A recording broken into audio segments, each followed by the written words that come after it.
quickly is how we make sense of how we got here and what we do moving forward. Mm-hmm. History didn't start on October 7th. And oftentimes we see this in the United States when a target gets blown up or set on fire, mm-hmm. or a police car gets flipped over or whatever. Whether we agree or disagree with the action, at that moment, the media starts to say, look at these animals, look at these savages. I can't believe they did that. And if you were to come up from another planet and watch this, you would think that history started on Ferguson the night that got set on fire. You would think that the world just started at these moments when in fact, there's a long history that gets you there. So this is Sarah Jama in her own words. 13 days ago, I called for an immediate ceasefire and de-escalation, which had begun a horrific siege on the Palestinians in Gaza. And I'd like to share some thoughts today about this censure vote.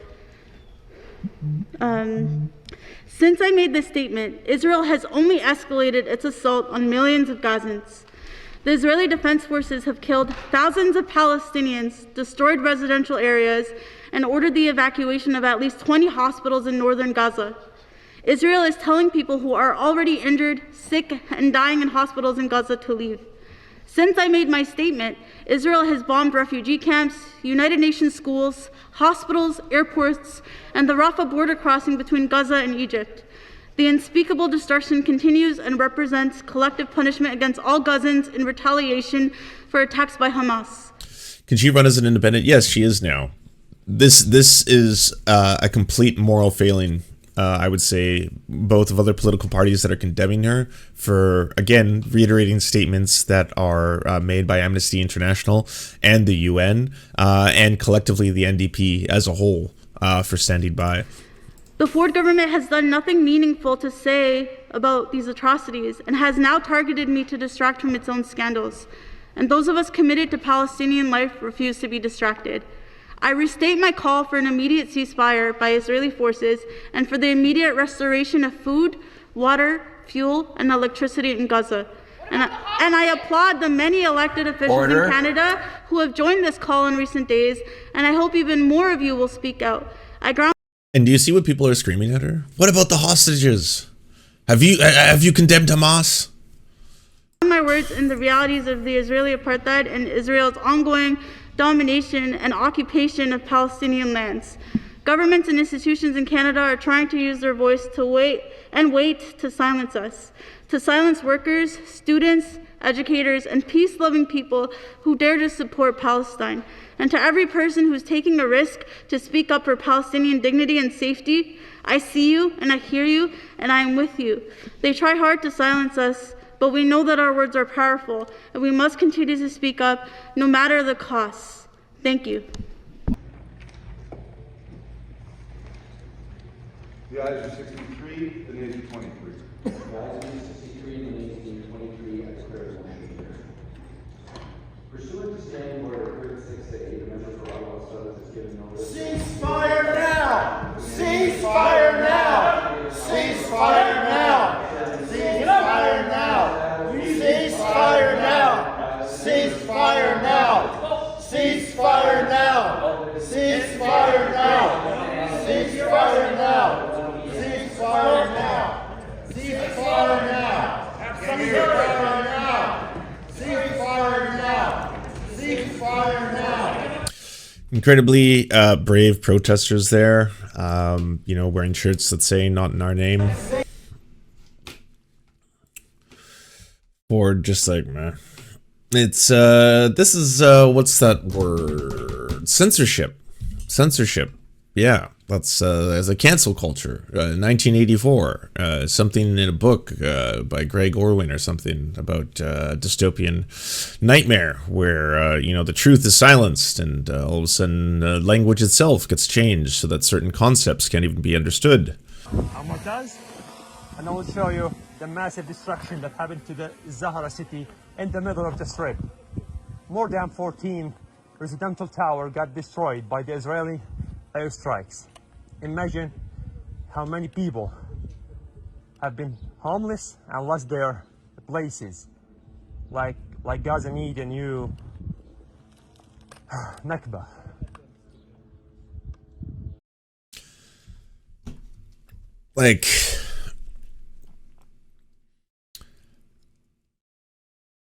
again, like I have no words.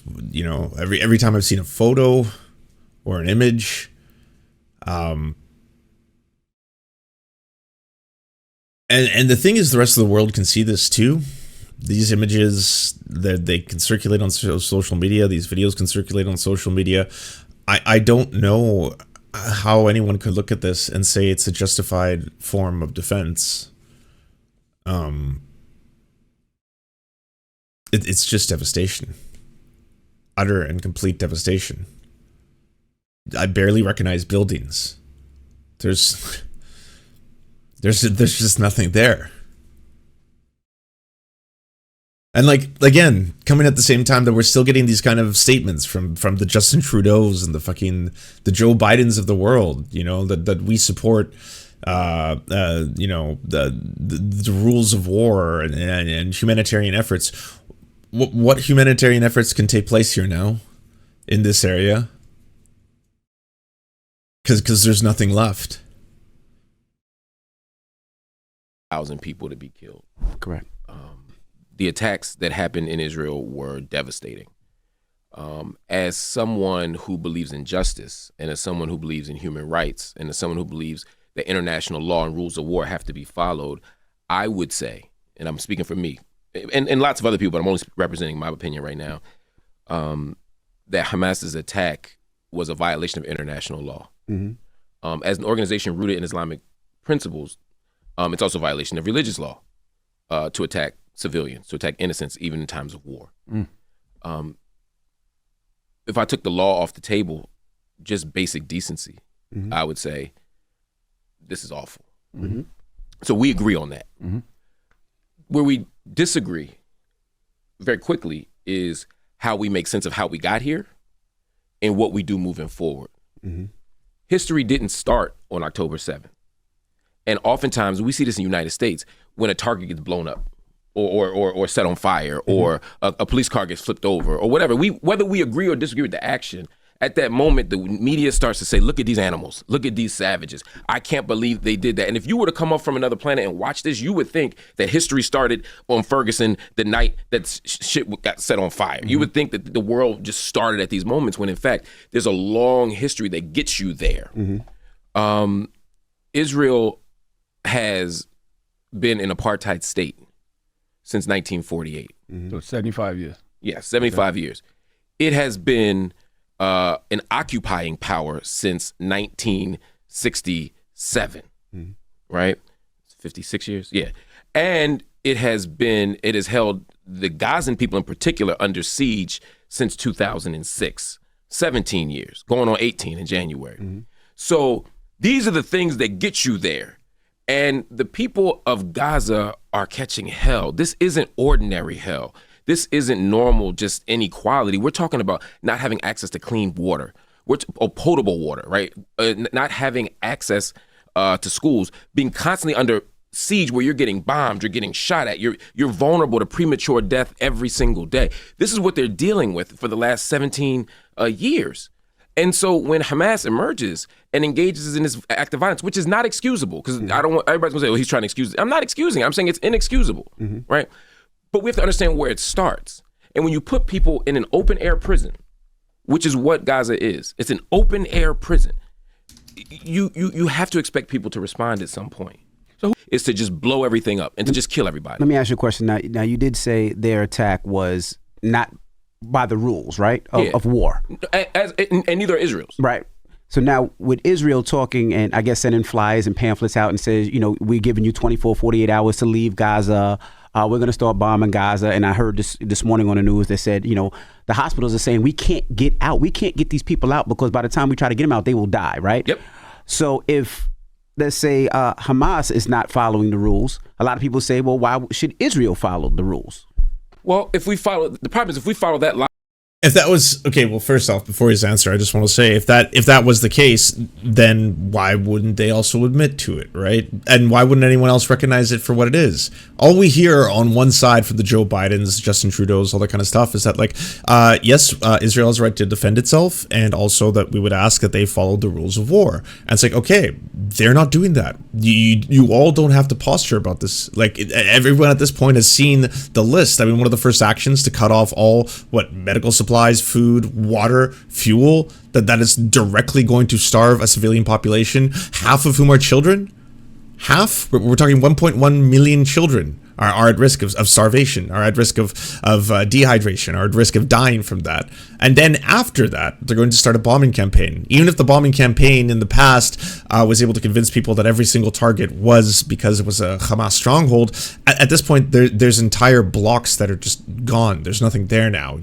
All you see is dust and rubble on the ground. There's dropping white phosphorus, which of course is on civilian populations is identified as a war crime. There's the forced displacement of people. Where are they supposed to go? With like 1.1 million people suddenly into the other parts of Gaza that are already incredibly densely populated as it is. There's over 50,000 pregnant women. The murder of journalists, I believe over 11 journalists so far. 28 different medical staff, non-combatant medical personnel have been killed as well. The bombing of the oldest church, the bombing of schools as well. Like the list of war crimes, and these are the confirmed war crimes as of this point, confirmed by organizations like Amnesty International, Human Rights Watch, confirmed by reports from Doctors Without Borders, who are now saying right now it is a crisis of the highest order, and the entire medical system is collapsing. Over 20 hospitals have had to shut down out of fear of not having any supplies. They are running out of supplies to be able to give burn victims, including children burn victims, painkillers, stuff like that. Doctors are drinking IV bags because they don't have clean water. That's how extreme everything is at this point. So like every single time I see a fucking politician right now just doing this, like, yes, we care, we are deeply concerned about the humanitarian crisis that is going on right now. Deeply concerned, but you're not going to call for a ceasefire. You're not going to demand immediate restoration of all food, allow for the safe passage of all medical supplies, allow for a safe corridor for anyone who wants to evacuate, admit any and all refugees who need to get out of that region. Like, none of that. Absolutely nothing. Just we're concerned. We do have concerns. We're deeply concerned. Absolutely. Yes, it looks and or sounds bad, but we're working on it. Logic there. But we also don't want to transfer that to Palestinian people or to Arabs. Mm-hmm. And when you start calling them barbarians, and when you start hearing these extraordinary and to some of them unsubstantiated claims about babies being beheaded, what it does is it creates a kind of outrage at Arabs and at Palestinians and at brown people more broadly, that then makes barbaric responses seem justified. But I want to be clear, it's not just that I disagree with disproportionate. Oh yeah, dehumanization is absolutely necessary in order to try and stand back and look at what is happening right now. Again, you can see it with your eyes when you see the drone footage pulling away, and it's not just collapsed buildings in some cases, it's just nothing. Like virtually nothing is left. It's just empty fields of what looks like, gray sand. How can you stand by and justify that? Cutting off all food, fuel, water, electricity. It's like living in perpetual darkness without water or food, doing that to millions of children, half the population being kids. That requires an enormous amount of dehumanization and an anger that has to be weaponized. Absolute, complete anger for terrorism and terrorist organizations. Force. It is illegal to engage in disproportionate force. There is a law of proportionality in international law. That is to say that I can only use force to the extent that it fulfills my military mission. In other words, if we're at war and you shoot at me and I shoot at you, I can't shoot the whole block up. Mm-hmm. That's just common hood sense. Like you can't just shoot up the whole block because you got beef with one person. Mm-hmm. You can't, right? And international law protects that logic and asserts that logic. And so what Israel has done is engage in a disproportionate force. You kill us, we're going to kill all of y'all. We're going to wipe them off the map. They said, we're going to knock them back 3 generations. We're going to turn Gaza to tents. These are all quotes that we're hearing. And the problem is, if you think that they're animals anyway, then it's a lot easier to do. It's just like when you hear that prisoners are starving. No one says, oh, people are going, they're prisoners. They don't deserve, they're unsafe. Oh, well, blah, blah, blah, because we've decided that they don't deserve the same thing as everybody else, right? We can't think like that. Palestinian lives are worth just as much as Israeli lives. And until we recognize that and own that in policy, then we're going to continue to see the kind of force that we're using. And that's why I don't like this narrative of those animals, those barbarians, those uncivilized people. No, there's civilized people who can be engaged through diplomacy, through politics, through legal solutions, just like everybody else. What's the difference between Hamas and just citizens of Palestine? Well, Hamas is a political party. Okay. And they also have a kind of armed wing that is a little more extreme. But the Palestinian people haven't had a chance to vote for Hamas. So I don't know what they want. They won the election, I believe, for 44% of the vote in 2006. 49% of the Gazan population is under 18. So imagine if Donald Trump won the election in 2024, God forbid, and then he decided, which is not completely implausible, that he's not leaving office. Oh, he's going to do that. Right, exactly, right? I agree. So there's 17, at least on him winning part. Then 17 years later, he's still in office. You can't blame the people who never got a chance to vote for him. You can't blame anybody for him being in office 17 years later if it's a 4-year term. And so part of it is the everyday people of Gaza. I don't speak for them. I don't want to say whether they support Hamas or not, right? What I know is they want to be free, and they know that the other party, Fatah, has basically caved. They know the Palestinians. And also, like, none of that is grounds for collective punishment. None of that justifies collective punishment. And again, we're talking about the collective punishment in multiple forms, from again, cutting them off from all supplies, all food, medicine, fuel, and water, to, bombing people who are trying to evacuate, all that kind of stuff. Again, happening to a population that is half children. Authority has many of whom didn't exist during that election. What is happening right now in Palestine. And so Palestinian people are saying, look, we've been waiting. We negotiated with Oslo, and it was a farce, what Noda Arakat calls a sovereignty trap. We tried to march and protest. They had the Great March of Return in Gaza up to the undefined border of Israel. And from 500 meters away, Israeli snipers were shooting down people, picking them off like birds. They marched. They said, well, tell your story through media. My colleague at Al Jazeera, Shireen Abu Akleh, they killed her with a press jacket on. Damn. With no justice. They acknowledged. First they said Palestinian killed her. Then they said, okay, we did it. Then they said it's an accident. Is there any justice? No. So, just like black folk here, your march, they say it's wrong. Your protest, you say it's wrong. Your boycott, the BDS movement, they tried to criminalize, right? Which is a boycott, divestment, and sanction movement called by civil society Palestinian people saying, look, we got to do something different. So every possible strategy has been met with resistance, has been met with criminalization, has been met with violence. And so when I see these awful events that, again, are inexcusable, they don't come from nowhere. They don't come from day one being October 7th. They come from day one, not even being 1948, but really day one being the late 19th century, late 20th century, late 19th century, when we started to see Palestinian land being settler colonized. What is your thoughts on, Jonathan was also upset with some chapters of Black Lives Matter supporting Black Lives Matter Chicago. Chicago, yeah. It was a couple of chapters actually that were supporting Palestine and Hamas. What's your thought on that? And the reason we asking all these questions is because, I'm not versed. I don't know if Charlemagne is versed, but I'm not versed. I think no, but it's good. I think he's had, very eloquent and well thought out answers to all the questions. And a lot of these are the questions that you're going to hear, asked of anyone speaking on this topic, right? Specifically, do you condemn Hamas? What do you think about, a couple independent social media accounts related to Black Lives Matter, localized chapters that had, made posts that seem to celebrate, the killing of civilians? What are your thoughts on Israel's right to defend itself specifically? Those are the same questions that you get asked over and over and over. But to hear, again, well thought out, very eloquent answers to every single one of them on a mainstream show as huge as The Breakfast Club is important. It's actually fucking phenomenal, that Mark came on and is doing this, great job. Because, so much of this needs to be explained. And once people, I believe, like, deep down, I know some especially the past, couple of weeks, have made a lot of people think that like all of humanity is just gone from a lot of individuals as they just post the most and say the most callous things sometimes. In a lot of situations, I've kind of found that they don't even know the full picture, though, where it's like they've got a narrative that kind of starts just a couple weeks ago, on October 7th, when it's like this horrifying act was committed, and there was just a slaughtering of civilians by this terrorist organization, which again should be condemned. And then immediately afterwards began the campaign to defeat those terrorists. Now, I don't know if we're going to get more accurate numbers that show, the actual devastating impact that this has had on Hamas, if the numbers are going to be more than 13 Hamas officials as we go on.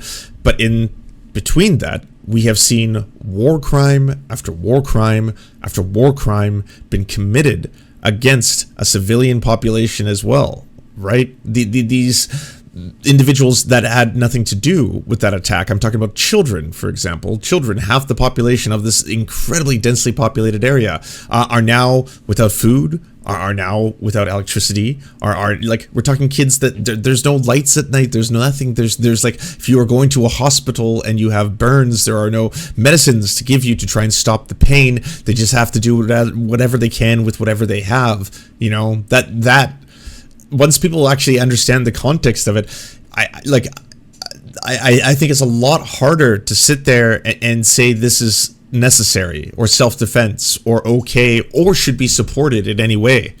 Because we talk about Hamas and Palestinian citizens, and I wonder if that's fair. And the reason I say that because it feels like Hamas is willing to sacrifice the Palestinian people because they have to know. Oh, you're fine, Chucky, don't worry. You're not going to win a war with Israel. They had to know when they committed that act of terror what the response was going to be. And they had to know that so many innocent Palestinians were going to be killed because of it. It's an interesting question. I asked that very question to Osama Hamdan, who's a senior spokesman for Hamas. I had him on my Al Jazeera show last week, as well as an Israeli official. And I asked him that very question. Mm-hmm. I said, if you know your response is going to be this, why would you? Every single member or every civilian is a member of the IDF.